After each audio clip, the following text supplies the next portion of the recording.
চলে আসলাম নদীর পাড়ে, ব্রহ্মপুত্র নদীর পাড়ে। আর এই এলাকাটা যদিও আমার গ্রাম ভালো লাগে, তাই আমি গ্রামকেই বেছে নিয়েছি আজকে ঘোরার।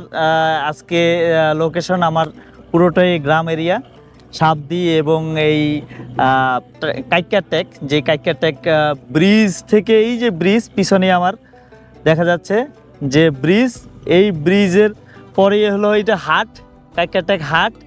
এই হাটের এই পাশেই হচ্ছে এই নেমে আমরা নদীর কিনারায় চলে আসলাম। তো ভালো লাগছে।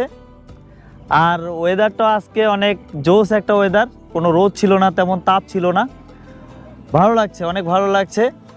আর বিশেষ করে যারা গ্রামকে ভালোবাসেন, যারা সবুজ প্রকৃতি ভালোবাসেন, তারা এরকম প্রাকৃতিক পরিবেশে আসলে মনটা অবশ্যই ভালো লাগবে এবং ভরে যাবে।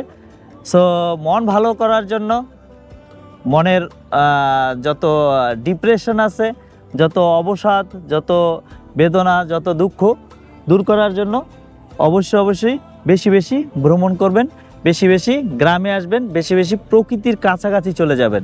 তাহলেই প্রকৃতির কাছে যত যাবেন তত আপনার মন ভালো হয়ে যাবে, মন তখন সতেজ প্রফুল্ল হয়ে যাবে। ভ্রমণ পিপাসু ভাই বোনরা সবাই বেশি বেশি ভ্রমণ করবেন।